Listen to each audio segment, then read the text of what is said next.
All right, we got a little ditty here on some brakes on an Arctic Cat 400 4x4.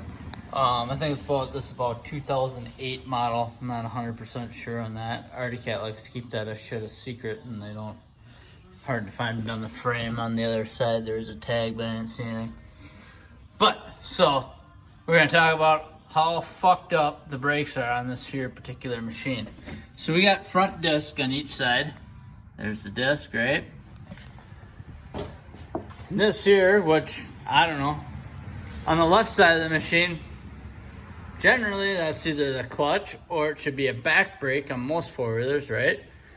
And we got nothing on the right side, right? Weird. We got a reservoir up here. We have a reservoir underneath the seat. So I didn't investigate this completely because that's not the entire purpose of the video, other than that Arctic Cat has a shitty braking system. So we go down to this here. I'm on the passenger side of the machine, or the right side of the machine. And we have a reservoir line coming in to this basically diverter valve, so to speak, right? And the line is supposed to go from here to the rear brakes. Well, it only has brake on 1 side of the rear, which I guess is fine if it's a solid differential. So that's all right. But the main point of this is I want you to look at, if you own one of these things, sucks to be you, right? You got this banjo fitting with a 45 on it. And you see right there where my thumb is, how it wore through.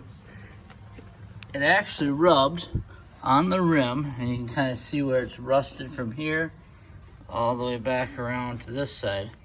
So what ended up happening is this bad boy got kicked down or up, I don't remember for sure. One way or the other, probably a stick hit it, jacked it up, and then that rubbed on the rim. So I'm just saying this to hopefully save you a $125 bill buying a new one of those from Arctic Cat. Yeah, you know, with the whole COVID thing, obviously you can't get anything. Had on order for like a month and a half from Babbitt's, and they sent you like this threatening email. If you cancel your order, you'll go back to the end of the line and you'll be fucked forever. And I ended up going to Country Cat, and I ordered on a Friday night late, and Monday I got home from work and it was here, so that was pretty awesome. Tip of a cat to Country Cat, Country Scat. But yeah, they're spendy. You know, you'd think for a $108 brake line or whatever it is that they could send you out a couple 10-cent washers, crush washers, but they don't. Some people get really weirded out about this. Oh, you gotta use new. I don't know. I mean, ideally I would like to, but if you gotta piss with the cock you got, and I ain't got any new ones, so just clean them up real good. And for those that don't know, now you do. One goes on this side. You put one on the back side of the banjo, and you tighten it up, and it's copper, so it's soft and it crushes, and it gives you a good seal. Don't get all 200-pound gorilla and go after it, because they don't need to be that tight, because most of these calibers are aluminum, and you have that thread in there and that bolt, and then you fuck that up, and now you're talking like probably $9,000 from Arctic Cat for a caliper. Okay, so we got our brake line installed, right? Got our new brake line in, all is good. Now what we're gonna do is we're gonna gravity bleed our, I'm calling it a proportioning valve. That may be completely the wrong name, but that's basically what it's doing. We're gonna gravity bleed that bleeder there, and then we're gonna do this one right here. And I left this a little bit loose because I want to get on the bleeder, and after I get that bled, I'm gonna push this over farther this way, because you can see where the original one was wearing on the coil over there. Here's another good job by Arctic Cat. Look at this, a little plastic clip. That's gonna do fuck all nothing. And I think what I'm gonna do, because it kind of, you see where it rubs up on some stuff here, I'm gonna throw a little rubber hose on that, just so it ensures that it won't rub through. So to gravity bleed it, I filled up this reservoir here. And we're gonna grab our 1/4 inch and get after this guy. You see she's dripping out there nicely.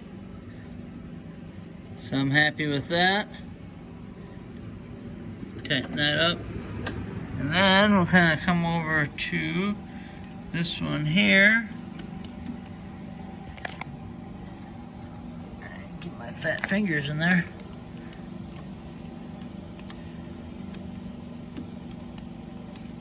We're just gonna let this one sit here for a little while until she starts to drip. And then we'll probably grab the brakes and give her a little bleed.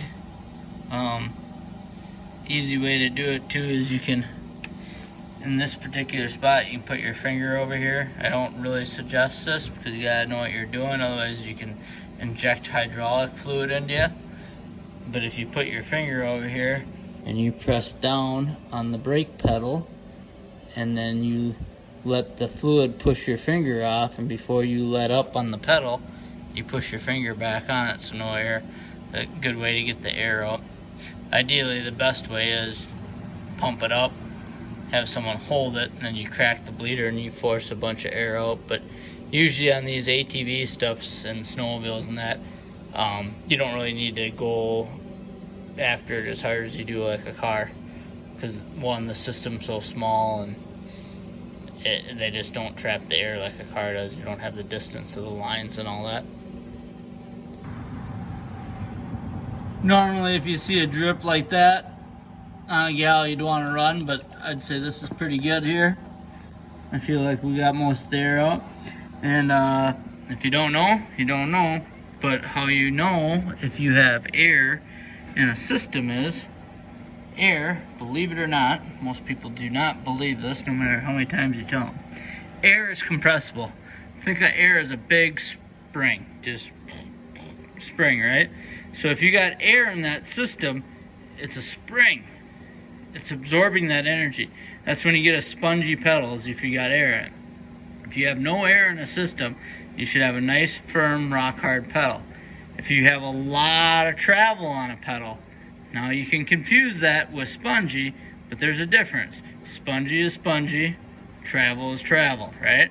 So if you have a lot of travel, that means that you're out of adjustment and you gotta move so much fluid to get a little bit of resistance.